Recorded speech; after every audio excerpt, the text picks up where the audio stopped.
We are all lonely, all those of us who live on this earth. Billions of people locked in their own prison cells.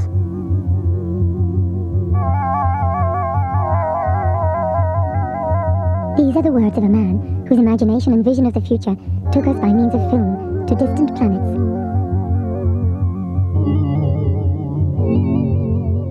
Pavel Krushantsev's life and work were intimately linked to what became a political race to outer space.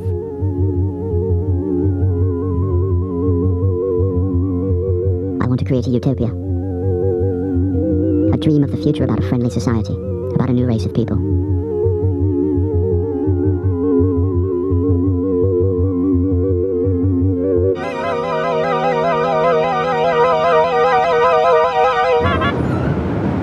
Los Angeles, birthplace of Hollywood and the spiritual home of illusion, fantasy, and Robert Scottak, the master of special effects, who has transformed such films as Titanic, Aliens, and Terminator from dreams into cinematic reality. His imagination as a young boy, however, was triggered by images from the other side of the globe. In 1958, Road to the Stars was kind of head and shoulders about what else was being produced in the U.S. at the time. The special effects work was very accomplished, very high quality. I was so impressed by the work that it stuck in my head for years and years. Now, who are these people? Who could have made this movie? And it's obviously somebody who's into space, into special effects, and science fiction. Pavel Krushantsov was a key person that I'd been trying to find for many, many years. And so we would shoot scenes from Terminator. I would come home at midnight and write letters to people in Russia and say, any luck, have you found Pavel? Is he to be found? Is he alive?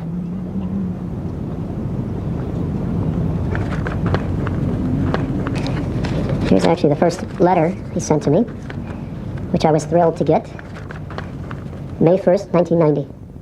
My dear colleague, Robert Scottak, I received your letter today. It both surprised me and brought me joy. I never thought that someone so far away in Hollywood would be interested in my work. I am an old man now, a pensioner. I have been in the film world for 45 years and created about 300 different constructions, new methods, inventions, all done in order to help with the creation of illusion.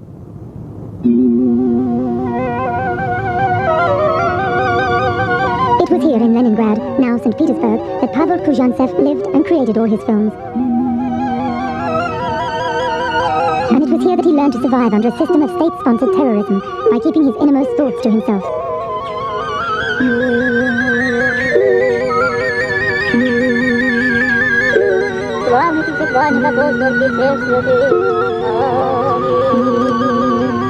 And here he was laid to rest.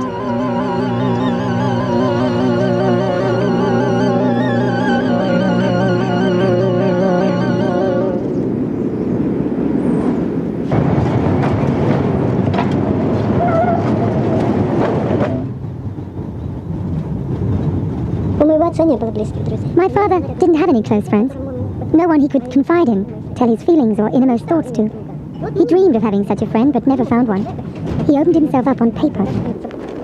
Он раскрывался на бумаге.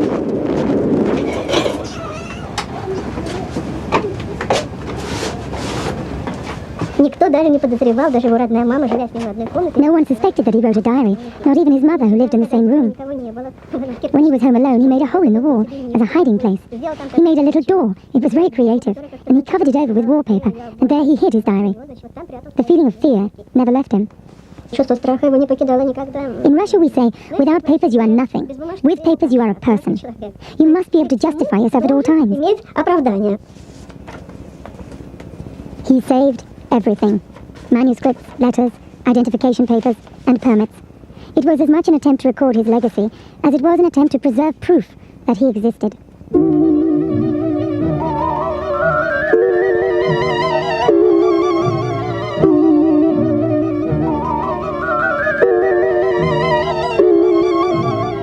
Today, I was appointed cameraman on the film divisional headquarters.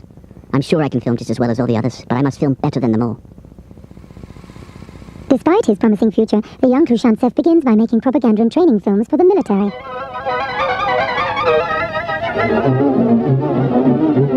The rulers of the regime had recognized cinema as being the most important instrument in its ideological arsenal. He isn't blind to the horrors of the regime and risks his life by recording his thoughts, writing in his secret diary at the age of 23 the following passage. The expulsion of hundreds of thousands of people is about to start. All around me, a nightmare. 100,000 dramas and tragedies. Stalin public publicly declared that unemployment is abolished. Is there anyone who knows what's happening in the Soviet Union? Is it for the better, or is it total chaos?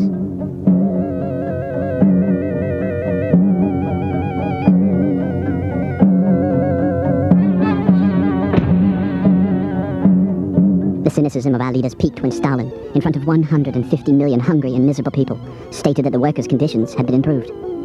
I understand it now. The situation is so acute that it is not even necessary to be guilty in order to be punished. Even though I am in no way guilty in the eyes of the people or the authorities, I fear the security police. The damage on our society is huge. Life, however, must go on. Khrushchev is driven by the desire to create new techniques in cinematography. He films everywhere, even underwater. It is first later on that his career changes direction. How does one create the truly great illusions?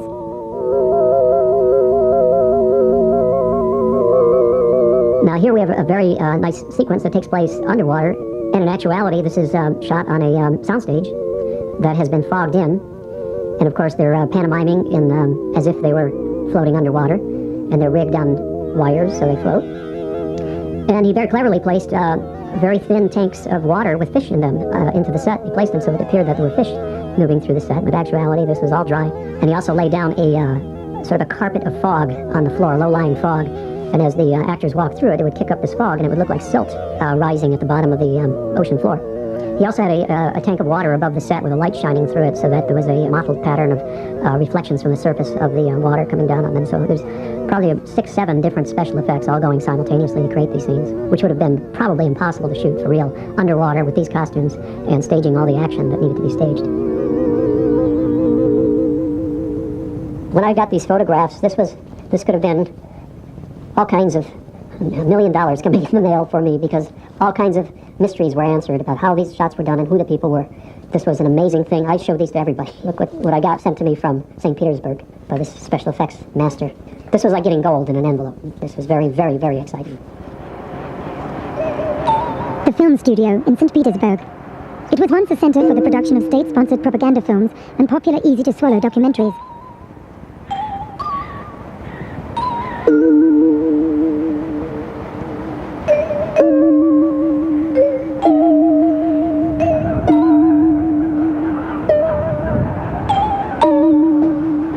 At one time, Valery Suslov was the studio's producer. And the first film he worked on was Road to the Stars. I believe that this little studio was a part of a very old system.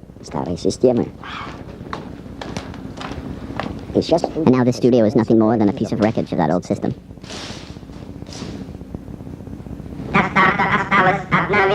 «Дорога к звездам» действительно была необычной картиной для студии. The Road to the Stars was an unusual production for the studio.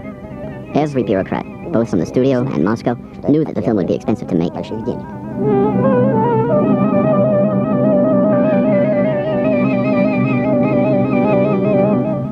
Володимировичу говорили, ну что ты Khrushchev was told, этой фантастики? why do you want to make this fantastic science fiction Снимай film? лучше про свеклу. Why don't you make a Как film about the выращивать production of лучше beetroots свеклу? or potatoes Там instead? картошку. But he wasn't that kind of person. Он был не такой. He wanted to make The Road to the Stars.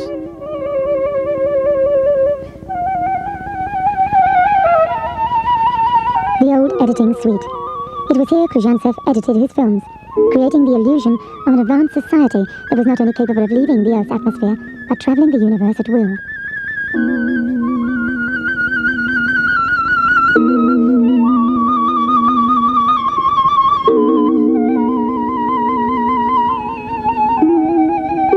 The Road to the Stars proved to me that I did the right thing. One must envisage the future. People should be able to see that life can be changed radically.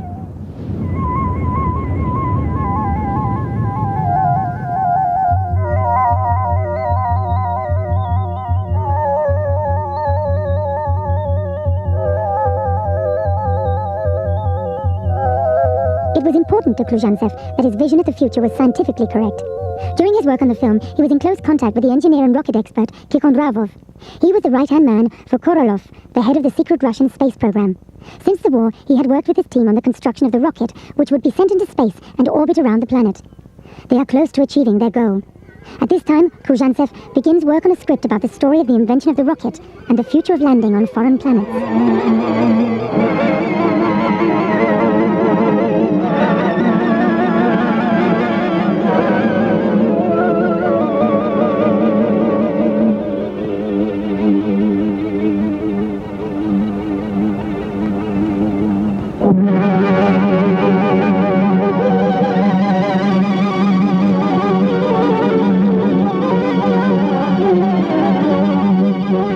wasn't only the film which was a sensation.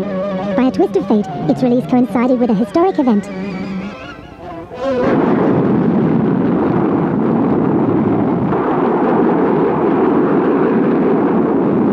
The Soviet Union launches the world's first satellite.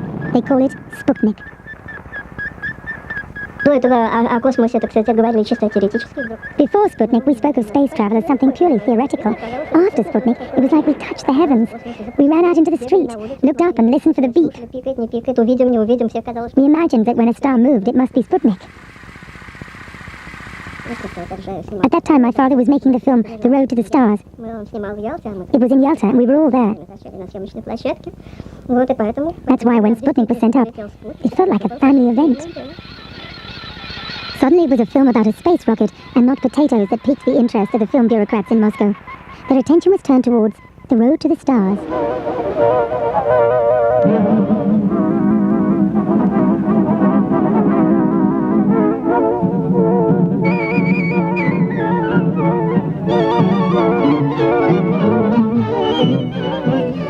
Представляете, что творилось с чиновниками? Try to imagine how the bureaucrats in Moscow reacted. They phoned all the time and asked, how far have you got with the film? We're in the process of editing the finished version. Hurry.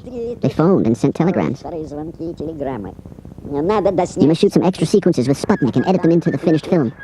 Фильм досняли спутник над пирамидами, So we shot Sputnik over the pyramids, the Taj Mahal, wherever. Халом, где угодно.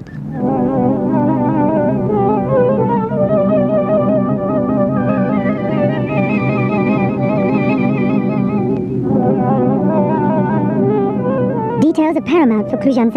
The warmth in the space capsule, the cosmonauts' uniforms and helmets. He even asked Tikhonravov about the exact distance to the Earth and the exact speed of orbit.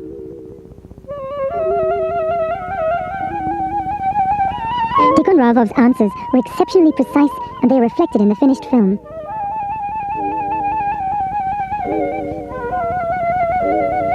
Good evening, I'm Walter Cronkite. Early this year, in a CBS News special report called Where We Stand, the 20th century pictured the challenge of Russia's Sputniks and the age of space they introduced. In the 3 months since then, 3 American satellites have followed the Sputniks into orbit. A 4th is due to be launched this week. We've joined the race into space.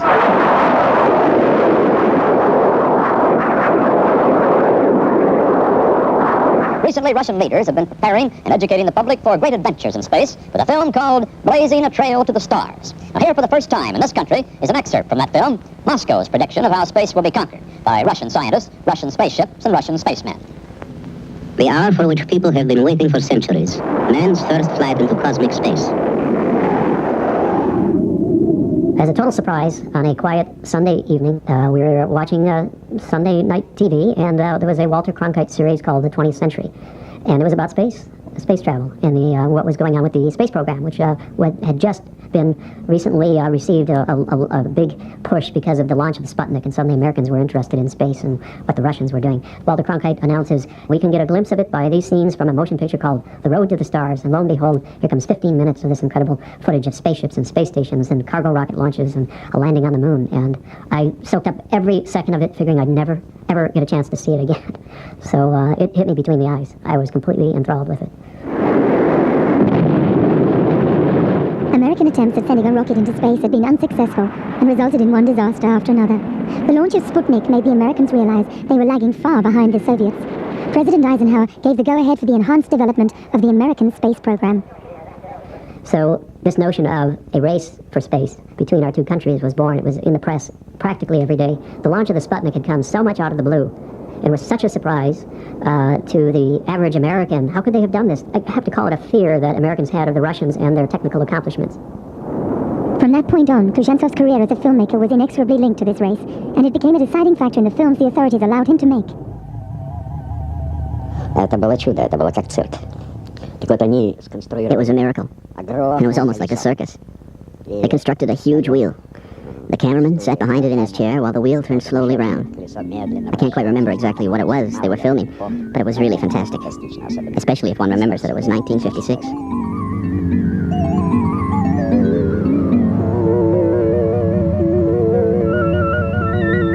Now here's some of the first weightless shots that Pavel designed for a film.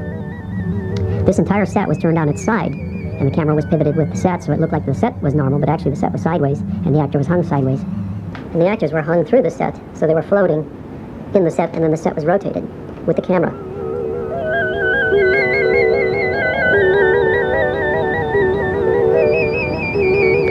A very similar shot to this appeared in 2001, where the stewardess walks along the hull of the ship in a circle. So he was doing this in 1957, about 9 years before 2001.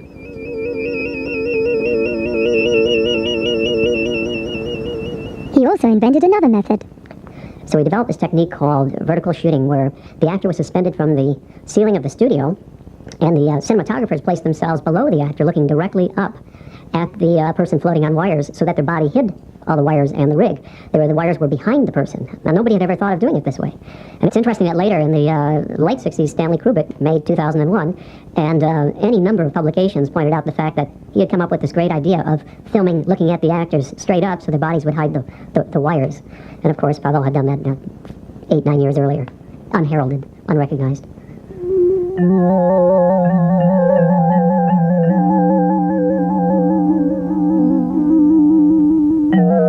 Lack of recognition was an integral part of Pluzhantsev's fate. Under a regime where the state comes before the individual, it was dangerous to stand up and be noticed.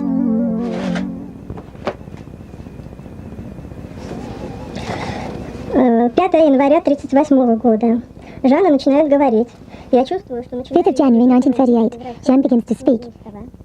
I can feel that I'm starting to really love her. When I imagine the future and see her as a 3 or 5-year-old, or even a 20-year-old, I'm always afraid for her life and fate. What is going to happen to us? Angst. The eternal angst.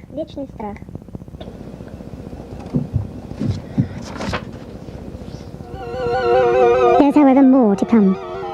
Summer in Leningrad, June 1941. Germany attacks the Soviet Union.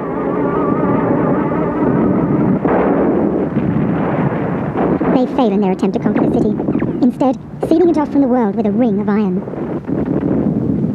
3.5 million people face a long winter. Freezing.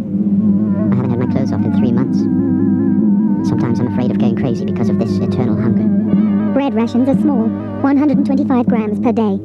When the starvation is at its worst, many thousands die every day. 2 million people die because of the siege. 10 days without light. We sit with candles.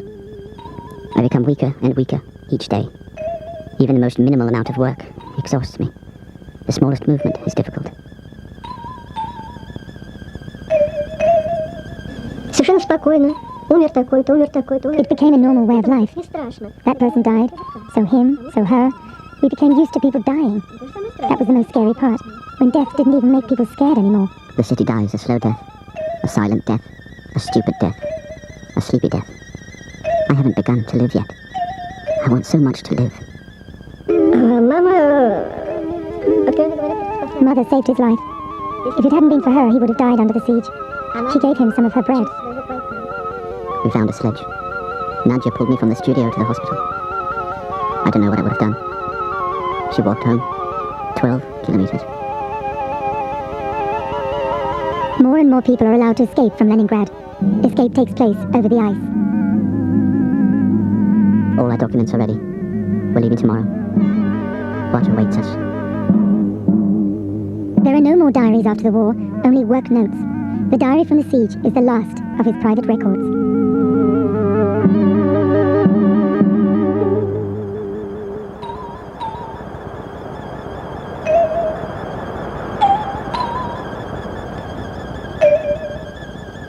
After the war, Pluzhantsev begins to bury himself in his dreams, preferring to stare out at the stars than the world around him.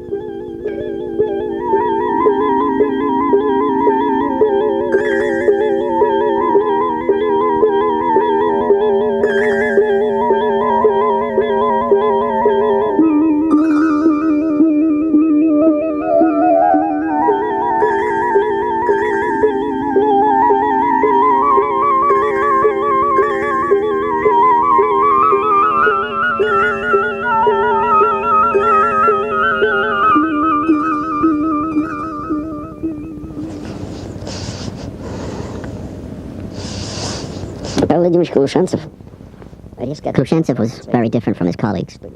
He was a lonely, dry man with a low voice. He hardly ever smiled. He was very official with the leadership.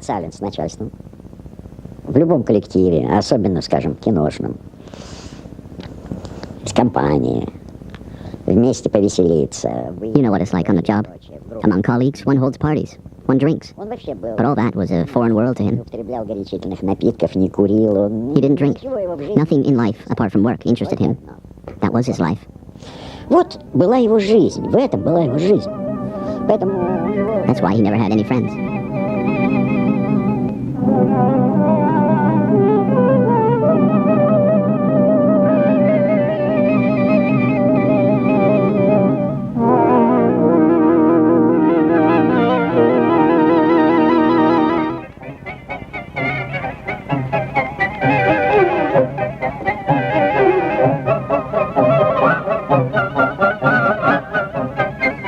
Просматриваем материал.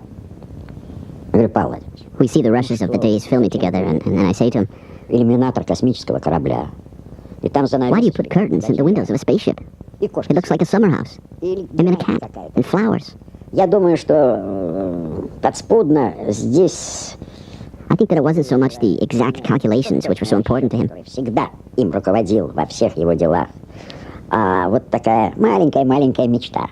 but a tiny little dream that a spaceship could be a home. А где дом? Там... And wherever there's a home, Я не знаю. there's a cat, А где дом? Там горшок с a dog, цветами, even flowers. кошка, собака.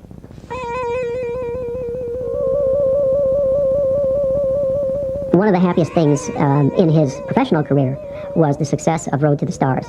This was a big international success, and he knew about it. He actually found out that, yes, my movie is playing in different countries overseas, and people around the world are seeing it. That was extremely important to him. So that was a landmark of his career, and he was very grateful for that.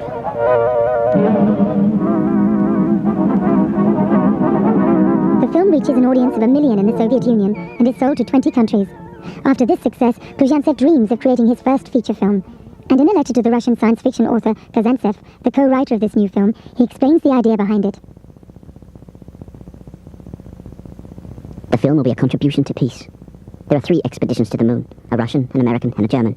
First they compete with one another, but in the end they all come back as part of one joint expedition. A film about a joint space project between the superpowers is not popular. Cooperation is out of the question.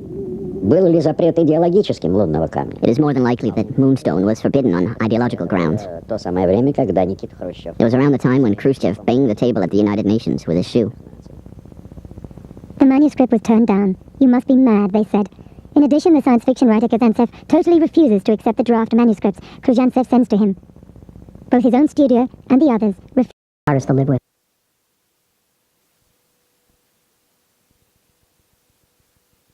Part of one joint expedition. A film about a joint space project between the superpowers is not popular. Cooperation is out of the question. Был ли запрет идеологическим лунного камня? It is more than likely that Moonstone was forbidden on ideological grounds. То самое время, когда Никита Хрущев... It was around the time when Khrushchev banged the table at the United Nations with his shoe. The manuscript was turned down. You must be mad, they said. In addition, the science fiction writer Kazantsev totally refuses to accept the draft manuscripts Khrushchev sends to him. Both his own studio and the others refuse to back the film. I asked him what was the biggest disappointment, the thing that he found hardest to live with, and he said that they never allowed me to make my film Moonstone. His body movement, he started moving, and I could see there was a lot of emotion on his face when he talked about that particular episode. It was the biggest disappointment in his career.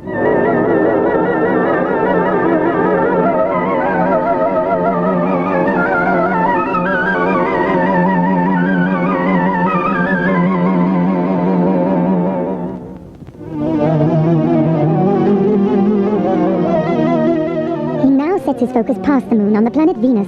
It demands new ways of thinking, new methods in order to depict another planet where there is believed to be life.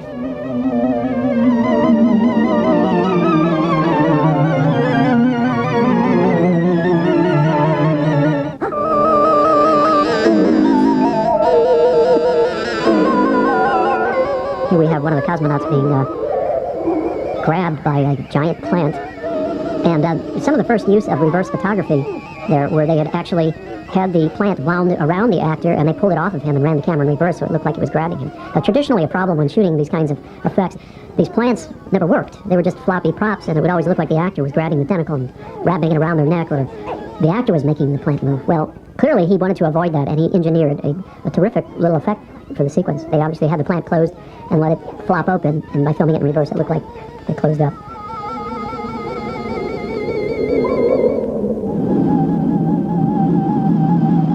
Another interesting idea that Pavel had for the traveling about on the surface of Venus was this notion of a hovercraft or an all-terrain vehicle, which is actually a very beautiful design. And for many years, people looked at the shot and were looking for the wires again. Where is the rig? They're presuming that this was slung from a crane on wires and floated over the surface. In actuality, the mechanism was underneath and going away from the vehicle. It was mounted on a camera crane arm that was boomed out and cantilevered out over the set and went away from the camera and dropped below the terrain, and the rocks on the set in the foreground hid the track, the mechanism, the support, everything. So it was really levitating. It looked like it was levitating and hovering out there, and there were no wires anywhere.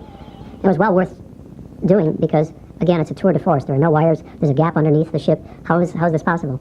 And again, he didn't go for the obvious. It would have been much simpler to hang it on wires, throw some smoke, and say, hey, if they see the wires, who cares? Давайте песенку. Нашу с вами любимую.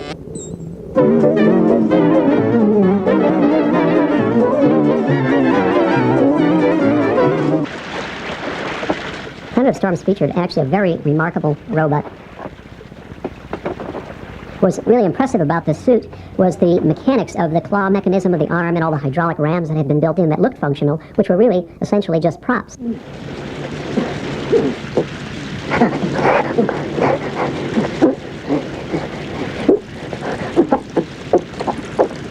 Also, the massive design or the sense of strength that this robot had made it a really imposing and memorable character. Mechanically, it was achieved fairly simply. It was a weightlifter who was inside of a fiberglass fabrication. Later on, I know that other filmmakers looked at this, and I know it may have had some influence on the design of some of the robotics in Aliens. Planet of Storms was a great success, with an audience of almost 20 million people in 28 countries.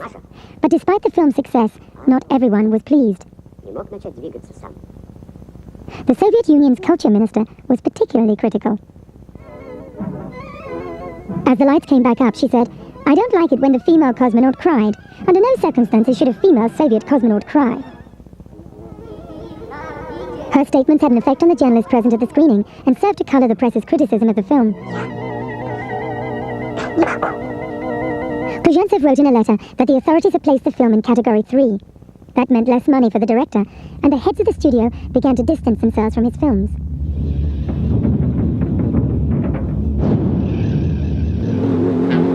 At least we know they're alive. Let's hope they stay that way. Commander, look there. I'm ready with the astronaut. Some kind of flying reptile. You may not see it. When the film was shown in America during the Cold War, every trace of its origins were removed, and American audiences had no idea that the film was made on the other side of the Iron Curtain. Don't miss it. The American distributors of the film were also dissatisfied with the female cosmonaut, not because she cried, but because in the American version, producers required an actress whom audiences knew. What shall I transmit? The Russian actress is replaced. Other parts of the film are also reshot. You're reading too many comics. Trine wouldn't believe she existed if she were sitting on his lap right now. An American producer here named Roger Corman bought the film for very little money. He recut the film, and he filmed cave girls in bikinis down in Zuma Beach, cut them into the film and made it a whole new story out of it. Very much a U.S. kind of fun trip to the moon with beach babes on Venus. But in the middle of it, there were these fantastic special effects, and I could see that it really was another movie that had been Americanized in this very exploitive way. While Kuzhentsev sends men to the planet Venus in his film, the Soviet Union is working on taking a decisive step towards space travel. In strictest secrecy, the Russians train a group of young men. One of them would be the world's first man in space. It is Korolev himself who picks out the 27-year-old Yuri Gagarin for the journey. For Korolev, Gagarin's space expedition is the first step of a lifelong dream to send men into space and one day to land on the moon. тот день, когда полетел Гагарин, в связи с эйфорией связанной... The day Gagarin went off into space, we were so excited. For the first time, we felt free.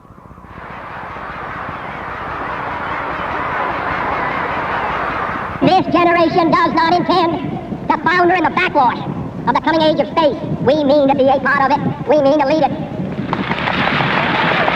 I believe that this nation should commit itself to achieving the goal, before this decade is out, of landing a man on the moon and returning him safely to the earth.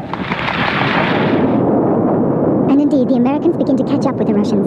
They also send a man up into space and return him safely back to Earth again. But in 1965, Chief Engineer Korolev once again surprises the Americans.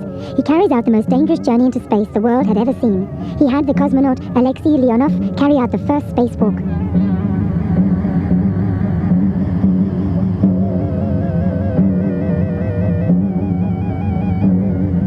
For Korolev, the spacewalk was but one more step on the way. The goal was still to land a man on the moon before the USA.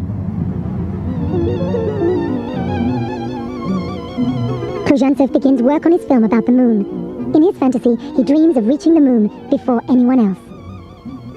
Mikhail Tatkin worked for Kuzhantsev as a set decorator. Работа была очень интересная. Павел Владимирович чуть не присутствовал все время при нашей работе. Он малейшие It was very exciting. Khrushchev was there the whole time we worked. He encouraged us. He helped us. We were aware of the fact that, while we worked on the film, we had never done anything similar before. And we wondered how he could know so precisely how the surface of the moon looked. It was as if he had been there himself. Впечатление было складывалось, что он там даже побывал.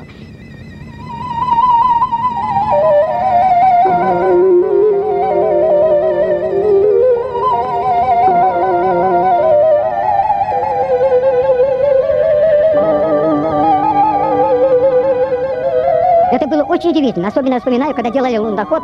It was so strange, especially when we filmed the moonwalk. All the details had to be done precisely after his drawings. No compromises could be made. Он сам конструировал вот эту машину. It was as if he'd done the moonwalk himself, or as if he had it in mind to do it. Попасть на Луну. Вот так это было.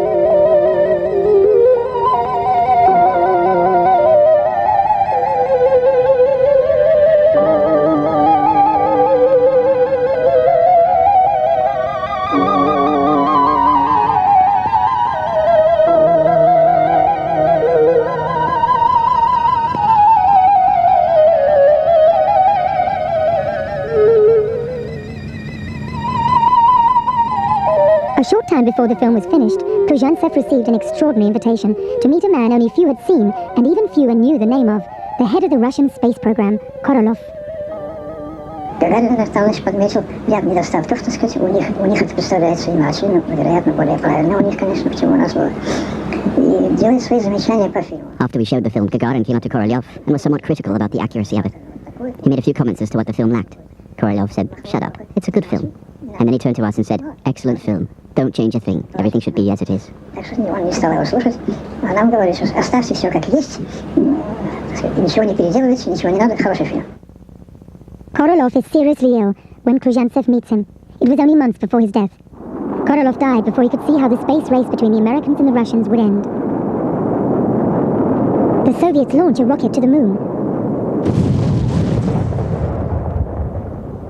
But the Soviet rocket is a fiasco.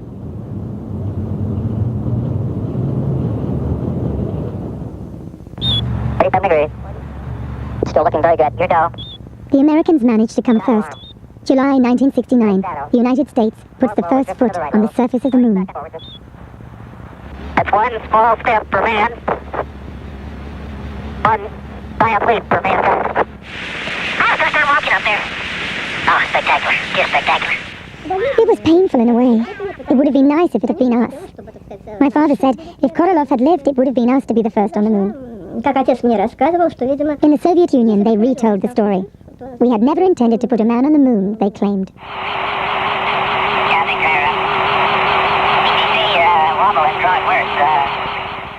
Khrushchev's film about the moon is no longer of interest for the Soviet leadership. The film is no longer to be shown in Soviet cinemas. It is to be buried away and forgotten.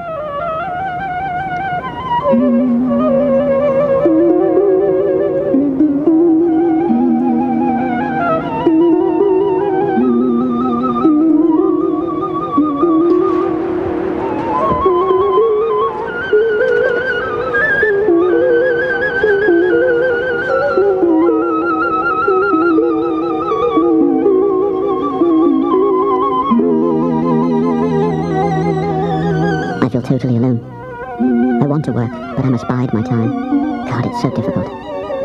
Did I really write God? But who else can I complain to when things are as they are?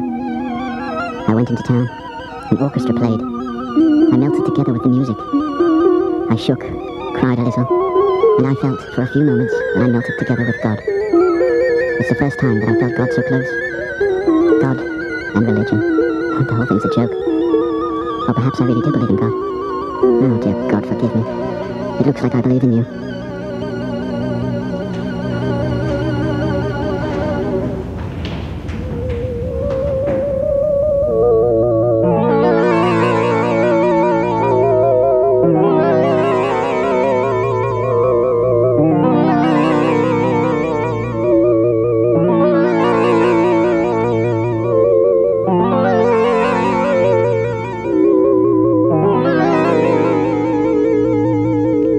Major film he made was Mars. Afterwards, he just had to find something or other to do until he retired. He wasn't allowed to make anything else major. He tried to make a film, Man on the Stars, but he couldn't get the manuscript approved.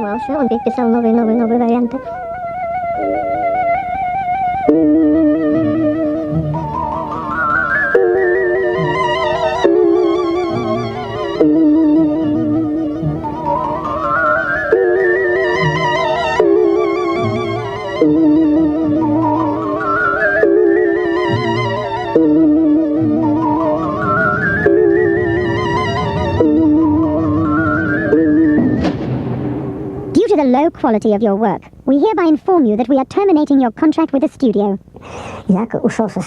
I stopped working for the studio in 1972 and was forgotten. Completely forgotten. I built a summer house, a garden. I saw no one. Everyone forgot me. Suddenly, there came an American. He had seen one of my films and my special effects. In meeting Pavel, I was aware of a lot of emotions in his telling stories of how he did certain things, how he created certain effects, how he developed certain projects. He was a very proud man, and he was very pleased with the work he and his group were able to accomplish. But I can't say that there wasn't an element of a deep-rooted, I don't know if it was bitterness or more of sadness and regret that things couldn't have been a little different, just a little easier.